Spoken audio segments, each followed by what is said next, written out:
நீங்கள் பார்த்து கொண்டிருப்பது உங்கள் அற்புத ரேசு டிவி, சென்னையின் முதல் கத்தோலிக்க சேனல். வணக்கம். என்னோட பேர் நெல்சன் ஆண்டனி ஜோக்கியம், அற்புத ரேசு டிவியோட ஃபவுண்டர். இப்போ நீங்கள் பார்த்து கொண்டு இருக்கும் இந்த நிகழ்ச்சியை ஷேர் பண்ணுங்கள் இன்னும் நான் உங்களை ரிக்வெஸ்ட் பண்ணுறேன். வியாகுல அன்னையின் பெருவிழா வாழ்த்துக்களையும் ஜெபங்களையும் இறையாசிரையும் பங்கு தந்தைக்கும் அவரின் பெயரால் உங்கள் அனைவருக்கும் குருக்கள் அனைவரும் தெரிவிப்பதில் பெருமகிழ்ச்சி அடைகின்றோம். வியாகுல அன்னையினுடைய பெருவிழா ஆண்டவருக்காக ஒப்பு கொடுக்கப்பட்ட இந்த ஞாயிற்றுக்கிழமையில் அவரின் பெயரால் அன்னையை பின்பற்றி இந்த ஒரு உன்னத திருப்பலியில், இந்த திருவிழா திருப்பலியில் அன்னையின் வழியாக ஆண்டவரை போற்ற நாம் இங்கே குழுமி இருக்கின்றோம். அன்னையின் வழியாக கண்டிப்பாக இறைவன் உங்கள் ஒவ்வொருவருக்கும், உங்கள் குடும்பங்கள் அனைத்திற்கும் நிறைவான ஆசிரை அளிப்பார். வியாகுல அன்னை செப்டம்பர் மாதத்திற்கு நிறைய சிறப்புகள் இருக்கின்றன. December brings Christmas, September brings iPhone என்று சொல்லுவார்கள். செப்டம்பர் மாதத்தில் தான் ஆப்பிள் நிறுவனம் தங்களுடைய ஐஃபோனுடைய அடுத்த வரிசை பேது ஐஃபோன் 16 ப்ளஸ் வெளியிடுகின்றார்கள். செப்டம்பர் மாதம் ஆசிரியர் தினம் கொண்டாடப்படுகின்றது.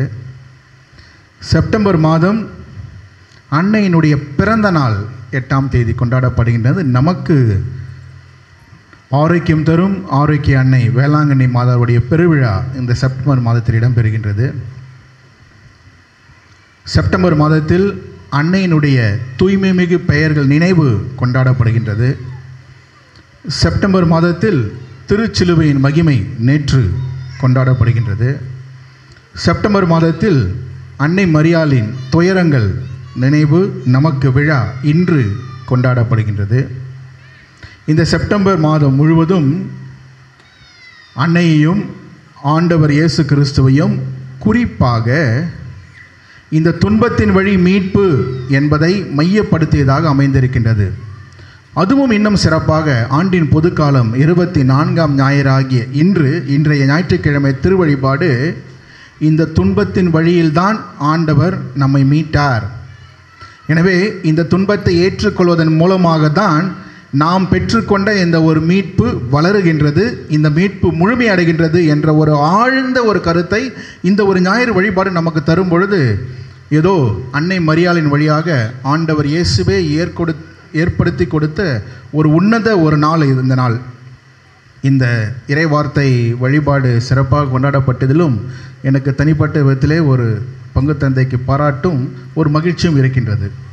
இறை வார்த்தையின் வழியாக தான் கடவுள் நம்மை வழிநடத்துகின்றார். இந்த இறை வார்த்தையில்தான் அன்னை மரியாள் பின்பற்றி கடவுளுக்கு உகந்தவராக வாழ்ந்து இன்று விண்ணகத்திலும் திரு அவையிலும் வாழ்ந்து கொண்டு உங்களுக்கும் எனக்கும் விண்ணகத்துக்கும் கடவுளுக்கும் ஒரு உறவு பாலமாக இருந்து கொண்டிருக்கின்றார். அன்புக்குரிய சகோதர சகோதரிகளே, விண்ணக அரசி, ஜென்ம ராக்கினி, விண்ணக மன்னக அரசி என்று பல்வேறு விதங்களில் அன்னை மரியாளுக்கு பல பெயர்கள் கொடுக்கப்பட்டாலும் இந்த வியாகுல அன்னை என்பது சற்று தனித்துவம் வாய்ந்தது, மிகவும் ஆழமான ஒரு அர்த்தத்தை கொண்டுள்ளது. மற்ற பெயர்களை விட இந்த பெயரிலே அன்னை மரியாளுக்கு விழா கொண்டாடுவது, அன்னை மரியாளை இந்த ஒரு பெயரிலே தியானிப்பது என்பது நம்முடைய வாழ்வுக்கு மிகவும் நெருக்கமானது. துயரப்படுகின்ற, அனுதினமும் கஷ்டங்களை அனுபவிக்கின்ற, ஏன் இந்த நவீன காலத்திலே ஏன் துயரம், ஏன் துக்கம், இது ஏன் எங்களுக்கு, ஏன் நல்லவர்களுக்கு துயரம் என்று இந்த துயரத்தை, துன்பத்தை, தோல்வியை சுற்றியே குழப்பங்களும் நிறைய எதிர்பார்ப்புகளும் கேள்விகளும் இருக்கின்ற இந்த ஒரு காலகட்டத்தில் துயருறும் அன்னை மரியாள் அவருக்கு ஒரு விழா.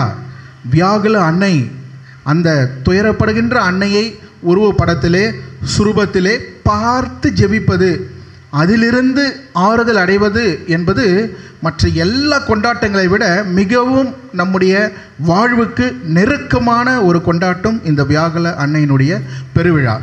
அதில் இந்த ஒரு நாளிலே இந்த ஒரு சிறிய மறைவுரையை பகிர்ந்து கொள்வதற்கு வாய்ப்பு தந்தமைக்கு பங்கு தந்தைக்கும் என்னுடைய நண்பர்கள் அருட்தந்தை லியோ, அருட்தந்தை ஆண்ட்ரூஸ் அவர்களுக்கும் நன்றி தெரிவித்துக் கொள்கின்றேன். வியாகுல அன்னை 7 துயரங்கள் அன்னைக்கு என்று சொல்வார்கள். 7 துயரங்களை தாங்கியவர்கள், அது உங்களுக்கு நன்றாக தெரியும். சிமியோனுடைய இறைவாக்கு, இந்த குழந்தை பலரின் வீழ்ச்சிக்கும் எழுச்சிக்கும் காரணமாக இருக்கும், உம்முடைய உள்ளத்தையும் ஒரு வாள் ஊடுருவி பாயும், அது முதலாவது. இரண்டாவது, ஏரோது அரசனுக்கு பயந்து குழந்தையை எகிப்திற்கு தூக்கி ஓடியது. மூன்றாவது, 3 நாட்களாக இயேசுவை காணாமல் தவித்தது. நான்காவது, சிலுவை பாதையிலே இயேசு தன் தாயை சந்திக்கிறார் என்பதை பார்க்கின்றோம். இது துயரம். அன்னை மரியாள் இயேசுவை சந்திக்கின்றார், துயரமாக பார்க்கப்படுகின்றது. சிலுவிலே இயேசு மரித்தல், இறந்த உடலை தன்னுடைய மடியிலே கிடத்தி இருப்பது. எந்த ஒரு தாய்க்கும் கிடைக்கக்கூடாத ஒரு துன்பம். ஒரே மகன், தலைமகன், 33 வயது நிறைந்த ஒரு மகன் இறந்த உடலாக தன்னுடைய மடையில் கிடத்தி இருப்பது எந்த ஒரு தாய்க்கும் பொறுக்க முடியாத, ஏற்றுக்கொள்ள முடியாத ஒரு துயரம். அதனால்தான் வியாகுல அன்னை கூட அந்த ஒரு உருவத்தை நாம் பார்க்கின்றோம். இறுதியாக இயேசுனுடைய அடக்கம்.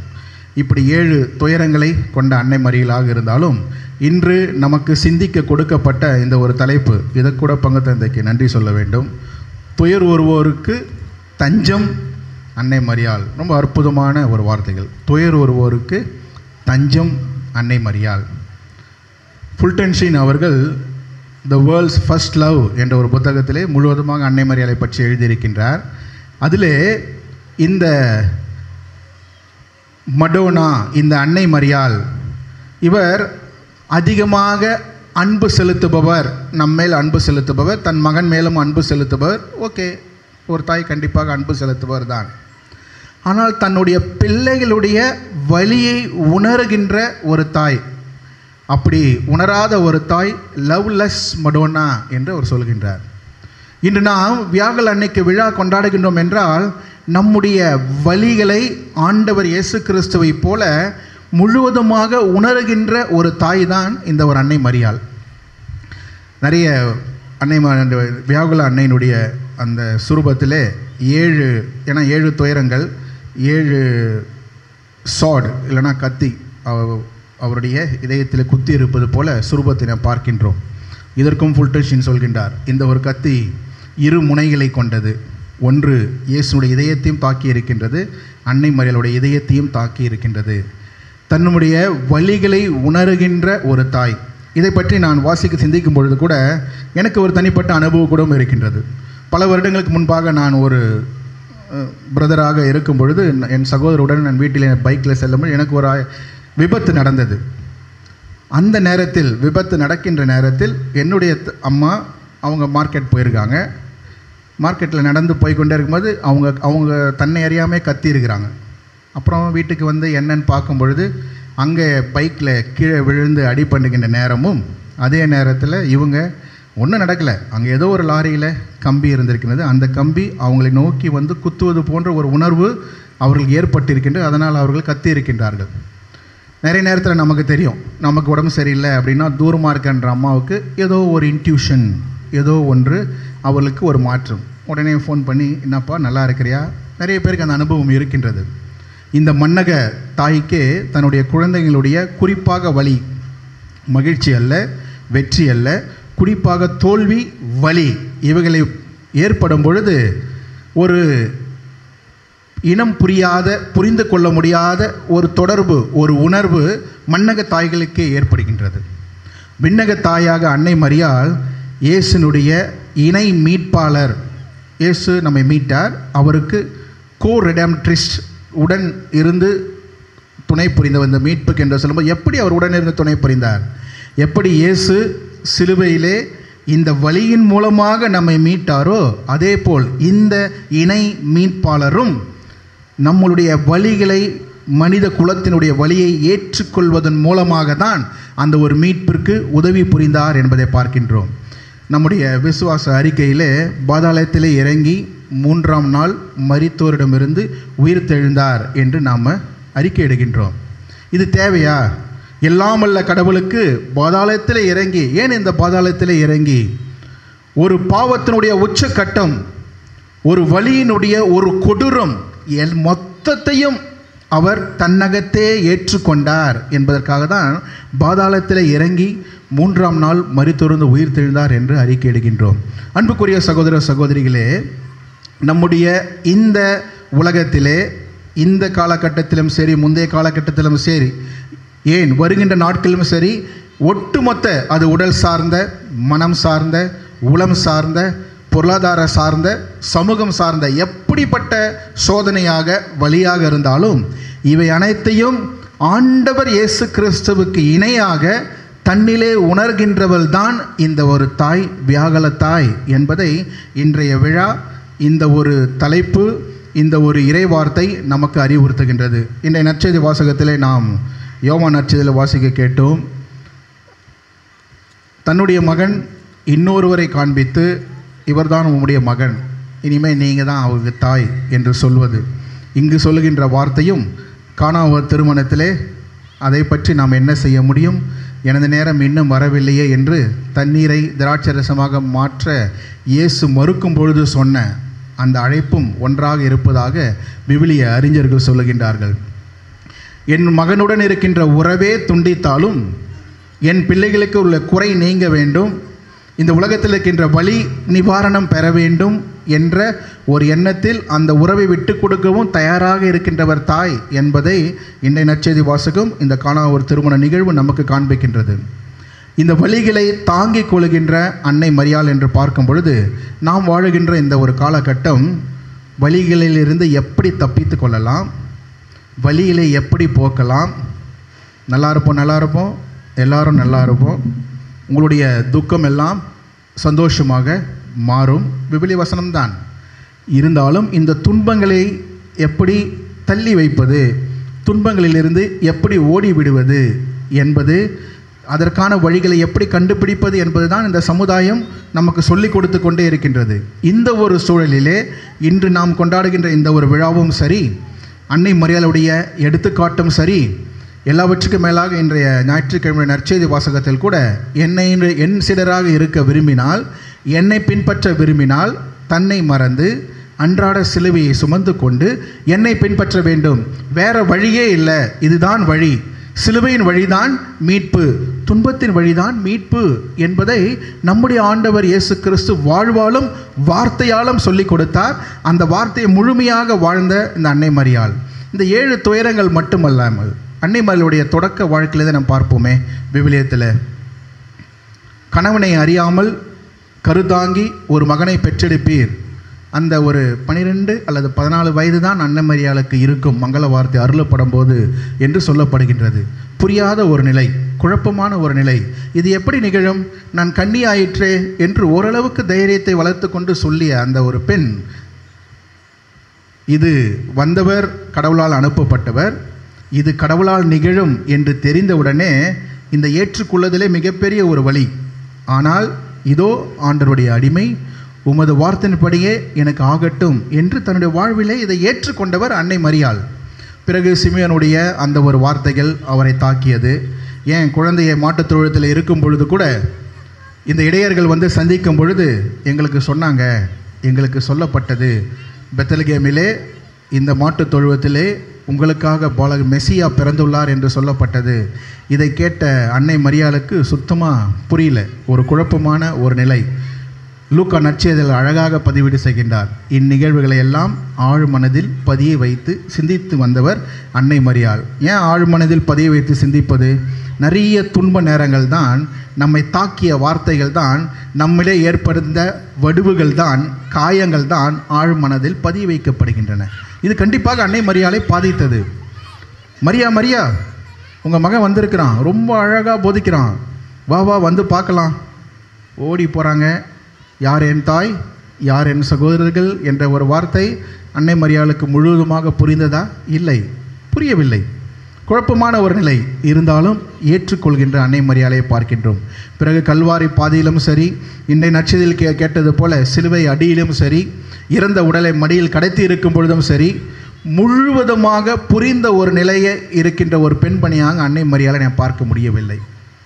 இந்த மீட்பு பணியில் ஒரு துணையாளராக அவர் இருந்தாலும் இது அவர் செய்கின்றார், மீட்பு வேலையை அவர் செய்கின்றார், என்னுடைய பணி அவருக்கு உறுதுணையாக இருப்பது, என்னுடைய பிள்ளைகளுக்காக நான் அவருக்கு இந்த மீட்புக்கு உறுதுணையாக இருக்கின்ற புரிந்து கொள்ளாத நிலையிலும் அவர் ஒரு பங்காளராக இருப்பதை நாம் பார்க்கின்றோம். அன்புக்குரியவர்களே, வாழ்க்கையில் எல்லாமே புரிய வேண்டும், என்னுடைய கேள்விகளுக்கெல்லாம் விடை கிடைக்க வேண்டும், என்னுடைய கஷ்டங்களுக்கெல்லாம் காரணம் தெரிய வேண்டும். இது எப்போ அந்த கஷ்டம் போகும், இல்லை இந்த துன்பம் ஏன் எனக்கு வந்தது, ஏன் அவங்களுக்கு வரலை, ஏன் இப்படி வந்தது, ஏன் இப்படி வந்திருக்கக்கூடாது என்று எல்லா கேள்விகளுக்கும் விடை தேடுகின்ற மனநிலை இருக்கின்ற நமக்கு விடைகளை தேடுவதற்கல்ல, ஏற்றுக்கொள்வதன் மூலமாக தான் மீட்பு என்பதை ஒரு பெண்மணி வாழ்ந்து காட்டியிருக்கின்றார்.